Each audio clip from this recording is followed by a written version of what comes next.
Welcome to Nerd on Nerd with me, Jack Kempster. And me, Liam Underwood. In this episode, we're going to discuss Season 2 of Daredevil, which is currently on Netflix. How are you, Liam? I'm good, how are you, Jack? I'm also good. Well, that leads us very nicely onto my favourite segment, catching up with Jack and Liam. So what have you been up to? Oh, I've been up to all sorts, buddy. Yeah? Yeah. I've been to the cinema a couple of times. Oh, a couple of times, that's impressive. Oh, fuck off, just because you've been like 7.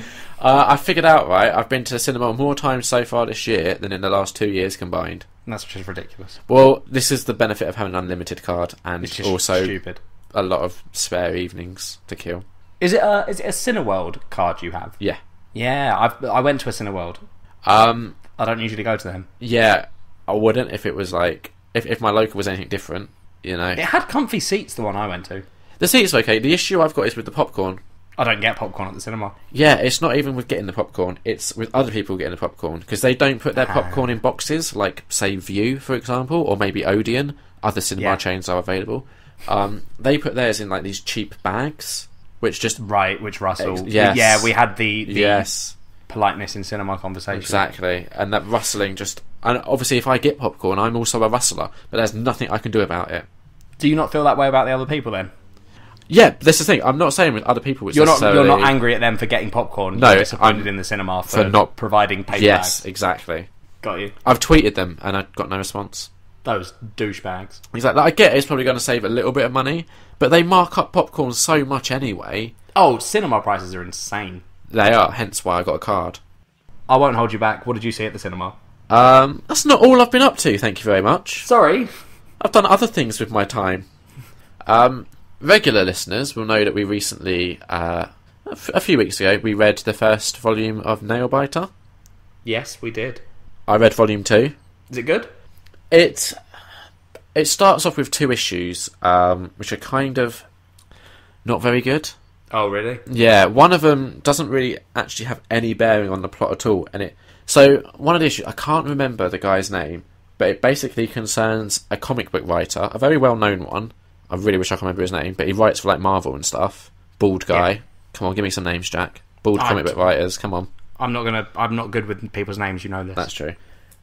Evidently, neither am I. He goes to the Buckaroo town, and he starts doing his own investigating for a comic book he's writing, and it basically ends with him getting scared away. Okay, it has zero bearing on the overall plot. Oh, really? Yeah, and it just kind of feels like the makers of the comic book were attending a convention where this guy was there, and it would have been a really neat little like one-off issue to sell at that convention. Yeah, but to like put it into a collected volume, it just didn't. It was out of place. Oh, fair enough. But the rest was really good. It was just those first 2 issues were a bit off-putting, and then we get back into the story of everything, and it gets good again. Okay, so if I go and read it, I just need to know to power through those first. Yeah, and they're short. They're not like terrible. I think they're just weird. Yeah, and they're not helping the main story, which is what we're interested in. Exactly. Because I think the first issue is about a pregnant woman, and she wants to give birth in Buckaroo, so she can be famous for having a serial killer child. Oh, right. Yeah, and again, at this point, it hasn't yet had any bearing on the plot. I don't see it having any. So it's just the first 2 were just really weird. Yeah. But yeah, get through those, and it gets better again. Okay. So did that, and I went to the theatre up in that London. I joined you in the rat race, chasing the big cheese.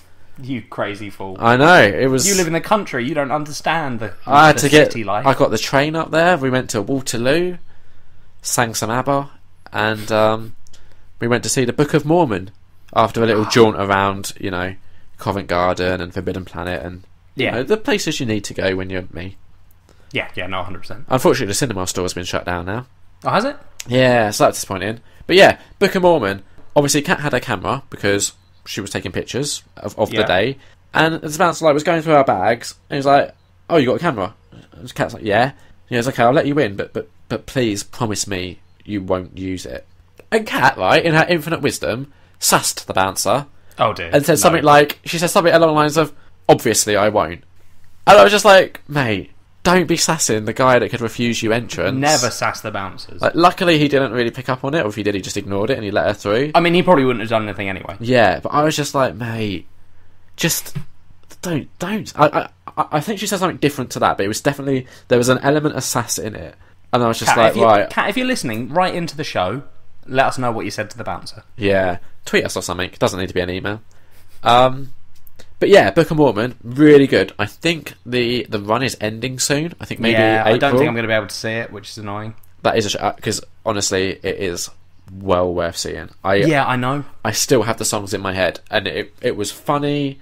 It was a very good production. I can imagine. Yeah, I meant to go and see it, and it just sort of time slips past, and then suddenly. Yeah, it's one of those things where I think when it's on your doorstep, you're not as compelled to do it because you're like, well, I can just do it later. But it gets to that stage where later no longer becomes a possibility. Yeah. So, yeah, you still got a month to try and squeeze it in. That's not enough time, mate. Sorry. Not in the rat race. No, that's true. You've got those cheeses to chase. Got to chase all the cheese. So then I went to the cinema.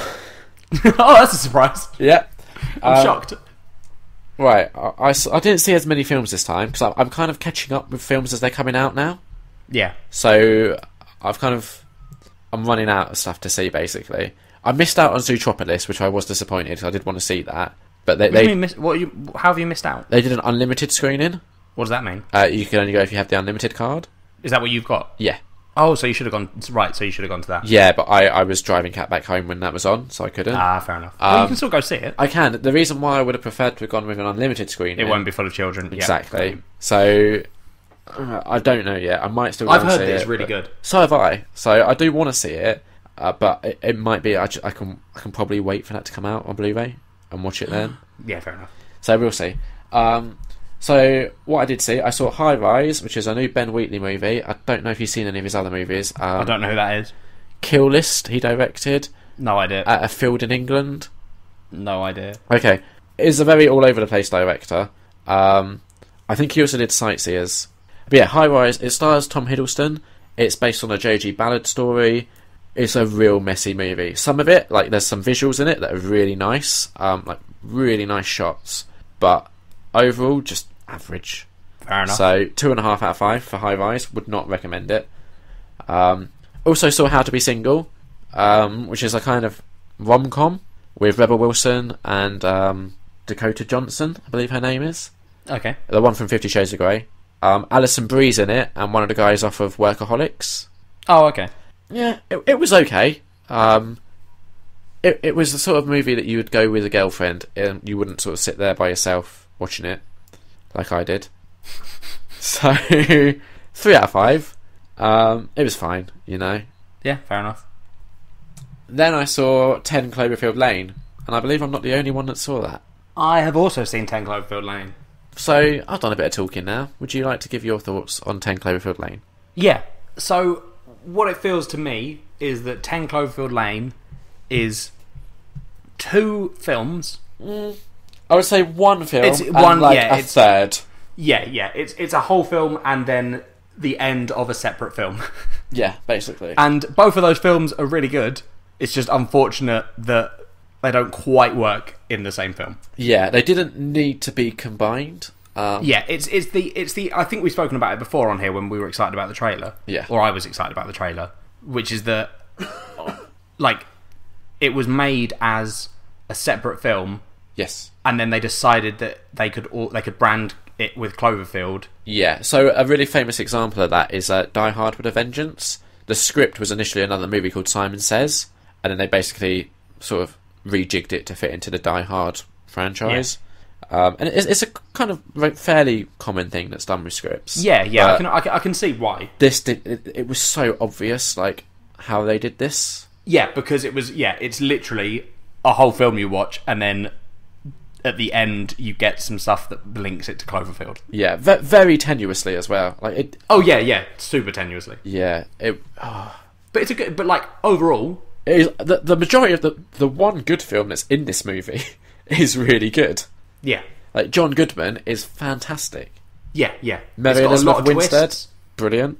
It's got she's just fantastic. Yes, it's got all the twists you want, Liam. It's got some turns. surprisingly dark for a 12A. Like, yeah. I wouldn't recommend taking a child to see it. No, definitely don't. I did think, for me, like, it starts and you can kind of see where it's going, right? If we ignore the bonkers ending, okay, you can kind of see where the main film is going, and then it twists, and there's a scene where it's set to the music that's used in the trailer. Yes, and one of my favourite scenes in cinema so far this year. It's a genius scene. It's so good. Really it's good in the trailer, and it's good in the film. Yeah. And then it twists again. It goes back to kind of being a little bit predictable, which I was kind of disappointed in, because when that sequence happened, is that not then sort of surprising in that it twists back to what you were thinking? No, like, so when that musical scene happens and it sort of twists, I was like, this is interesting, because I have no idea where it's going. But then it sort of twists back to where I initially thought it was going. Yeah. So it's just kind of like it was like they didn't really know how to continue this unknown thing, so they just sort of relied back on what's more familiar, I guess. Yeah, fair enough. And I mean, it wasn't bad or anything. It was just there was a little stretch where there's just a lot of potential for them to do something different. Yeah, but overall, it's still like 3.5 out of 5, I'd say. Yep, I'm the same. Yeah, and it's rare for us to agree. Yeah, it is. It was shocking when we text each other after I'd seen it. Yes, and both agreed that we had the exact same opinion. Exactly. So, what else have you been up to, Jack? I've been playing, Liam. Yes. A vidya game. Oh yes, one of those newfound things. Fancy vidya games. Yes. Called Stardew Valley. Stardew Valley. Yes. Stardew. Oh, sorry. Okay. I heard Starjew. Yes, I thought you did. Yeah. But what it is, Liam, yes, is I don't know if you ever played the game, the old school. They used to be on Game Boy and sort of Super Nintendo. These games called Harvest Moon. Yes, I never played them, but I was aware of them. They're kind of like Animal Crossing, from what I gather, but for farmers. Well, sort of, except you run a farm instead of wandering around just talking to people. Yeah, so Animal Crossing for farmers. Yeah, sort of. Yeah. But so Stardew Valley is a single person created the whole game. Okay. And has basically sort of done it with those old school graphics, but on PC. And it's really fucking addictive. What? So is it still a farm, or? Yep, you get your grandfather's farm. Okay. And you know, it's got all the classic stuff, like you grow crops and you go and you can speak to the villagers. Yeah, you can have animals. But I'm not sure what makes it different. I don't know if anything does, really, except that, you know, it's got more stuff in it because it's on PC and the guys had more time to do it, I guess. Okay. But it's just so addictive. I sit there and I'll be like, cool, I'm going to do like one more day on the farm. Yeah. And you go, and then suddenly you wake up that day and you're like, oh, all my pumpkins have grown. And then you get some of them and you sell some and you keep some others, and then you turn them into pumpkin juice, and you're like, I don't know what's happening anymore. And then I'm like, oh, I need to make Penny fall in love with me because she's the best. Yeah. And then I've already given her 2 gifts this week, Liam, so she won't take a third one, so I have to sleep for 3 more days, and I don't want to go to bed until I've made her fall in love and marry me. Phew, nightmare. So how do you kind of win? It's one of those sort of games, so you don't. Okay, so you just indefinitely keep playing.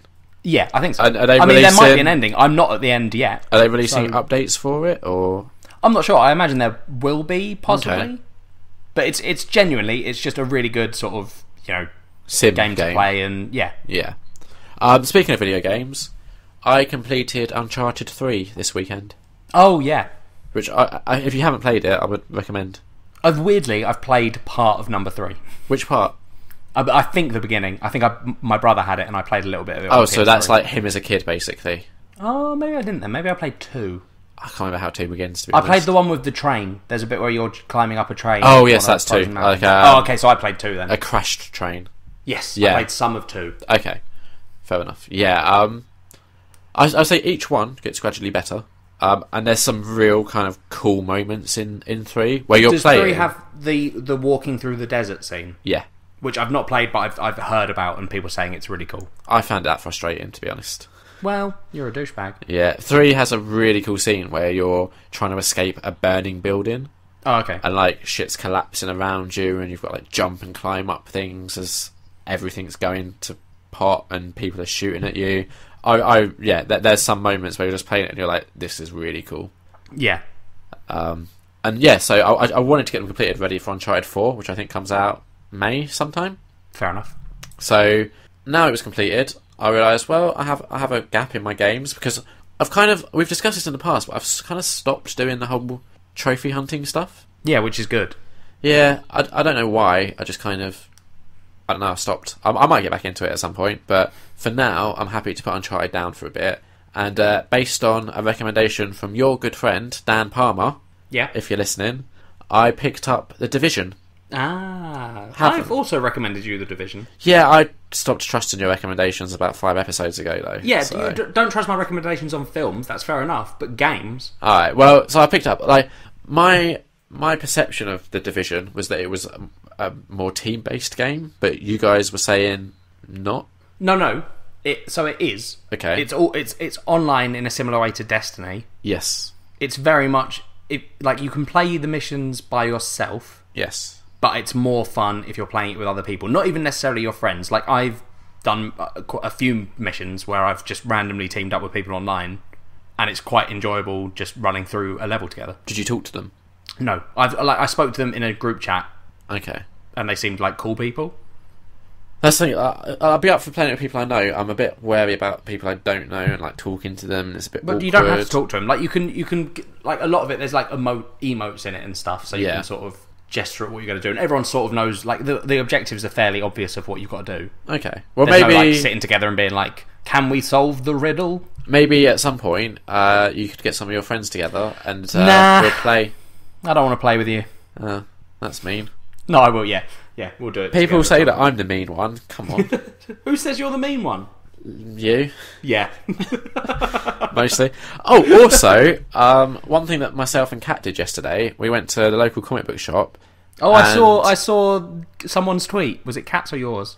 A picture of you looking very sad. That would be Kat. Because Kat won. Yeah, we played a game called Camel Up. Okay. A board game. It's essentially a game where you bet on camels and they kind of race around the board. Right. It's one of those. It's probably about as simple as Settlers of Catan, maybe even more so, to be honest. More luck than strategy involved, but Kat really enjoyed it, and that's a rarity. So picked it up. Next time you're down, we'll give it a bash. Have a bit of camel bang. Exactly, and we've got Dead of Winter to play next time you're down as well. Yes, we do. And also some D&D stuff to do. So yep. That's going to be a packed weekend. We're fully booked. Yeah, and also the whole going out, getting drunk, and you meeting ladies. Well, that second bit doesn't usually happen, but yeah, sure. Yeah, I mean, we'll see. And that's the end of catching up with Jack and Liam. It's your favourite bit of the show. It is. I really enjoy that bit, but I think we're all caught up now. We are.